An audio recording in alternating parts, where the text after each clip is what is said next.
Hi everyone, my name is Sarah and this is my very first video as part of the booktube community. As of January, I've been kind of an avid reader, more so than ever before in my life, and I recently discovered the booktube community and I decided that the only thing stopping me from doing it is me and my own nervousness and laziness. So I decided to just bite the bullet because I just finished a book that I really enjoyed, so I decided to start my booktube channel with that book. So I'm curious as to how many people on booktube have read this. I got this several years ago as a Christmas gift. But it's called A Natural History of Dragons, a memoir by Lady Trent, written by Marie Brennan. It's beautiful. I think the cover is what drew me to it at first. I can't see myself. I'm filming myself on my own phone facing backwards, so I can't see. Hopefully you can see the cover. It's beautiful. It has deckled edges, and what's kind of cool is that the font is like a really faint dark brown, dark brown color. So it's kind of unique and it really added to the feel of this. So I loved this. I am a huge fan of fantasy, my favorite genre, and so the cover drew me in and I didn't entirely know what to expect. So it's a memoir, but what's interesting is that this book, in this world, dragons are exotic and mysterious. People don't know a lot about them, but they are an accepted part of this world. People know they exist. There are dragons at the very start of the book, so this isn't really a spoiler. There are several dragons kept in a menagerie where just like any other exotic animal would be kept.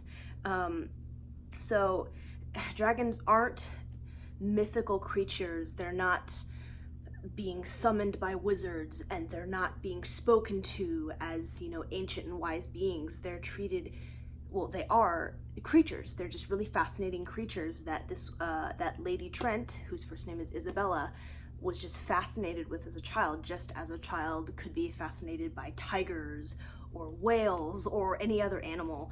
And basically this is her memoir. She's writing this, she's an old woman now, but she writes this memoir of sort of how she got introduced to dragons, her love of them, and it goes over her very first expedition into this country called Vistrana. That's very reminiscent of modern, well, maybe not modern day, but reminiscent of Russia in terms of climate.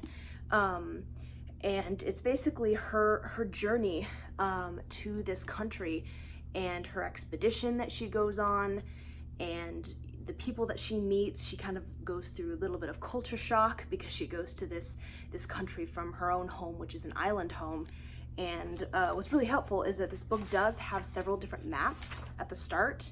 So here's the map of the country. I don't know if this is the whole world or not, but it's sort of, a broader world map. And then the second map shows the city called Drustanev that she goes to for her expedition. So I loved this. I think if you're looking for a book that is full of action and battles and magic and, that grandiose sense of scale and basically epicness, if that's what you're looking for, you will not like this book.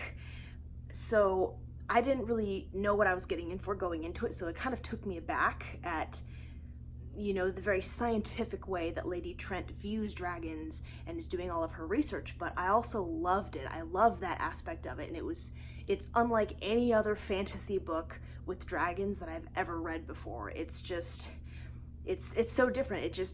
It leaves me, I finished reading the book believing in dragons more than I ever have because of the way that this book tackles them, that they're creatures in this world. There's nothing, at this point anyway, this is actually the first in, I think, 5 books. I actually didn't realize that it was a part of a series when I first saw it, but as far as this book is concerned, this world doesn't have magic.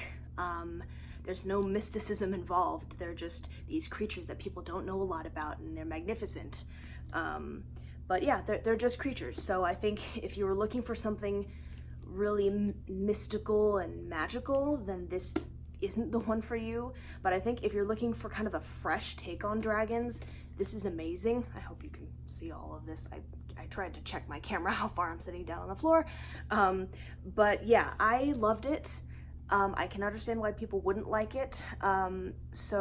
Lady Trent, so she's essentially, it takes place in what seems kind of like the Victorian era, back in the 1800s with similar levels of technology, which is part of why like the deckled edges and the font color, it makes it feel really authentic, and it was just really fun. I came for the dragons, but I stayed for Lady Trent.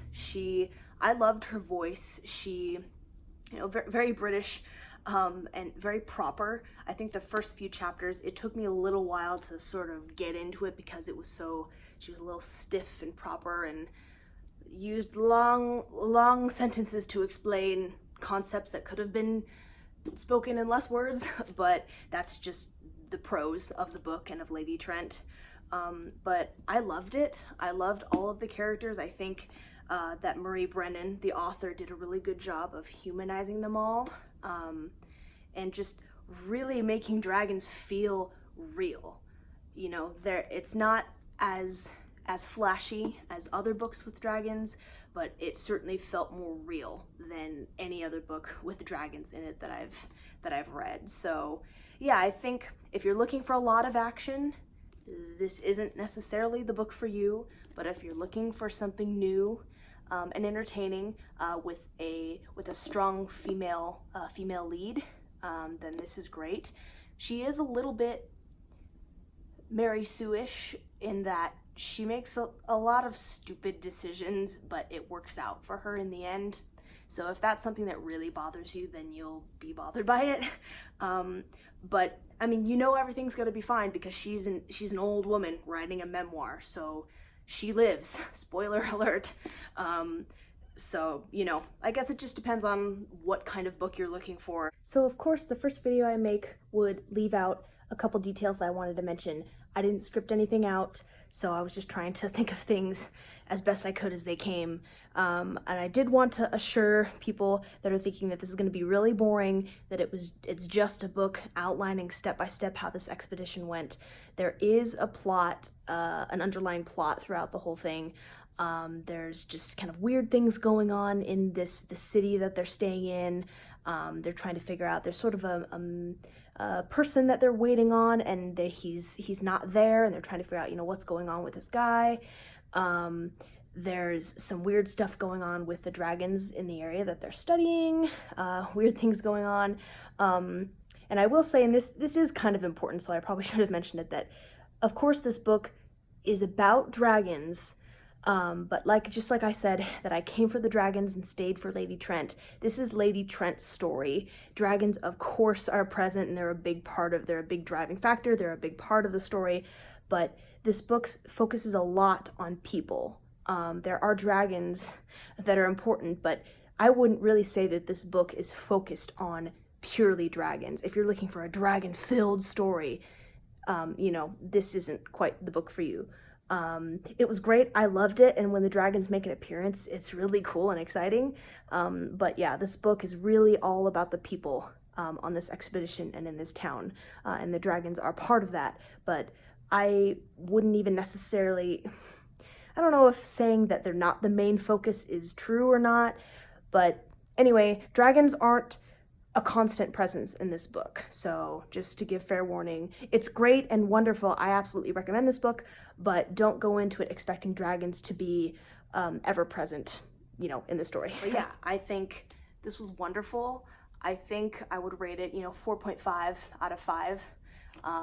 I have a Goodreads and I rounded up to 5. I enjoyed it. It was, like I said, a very fresh and refreshing take on dragons that I have never experienced before. Really charming, beautiful book, absolutely stunning, and I'm really happy to have it on my shelf with other dragon books that I have. So I will be looking into getting the other series, or the other books in the series, but I have a lot of books that I'm trying to get through, so I don't own the other 4, so I'm not going to run out and buy them. I think this could work as a standalone.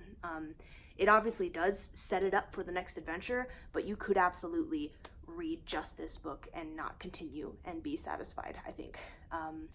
But yeah, so hopefully I didn't miss anything. I'm trying to give, spoiler-free reviews, And yeah, I guess let me know if you've read this and what your thoughts are. And if you read the other books, let me know if they are as good as the first, because I absolutely loved this.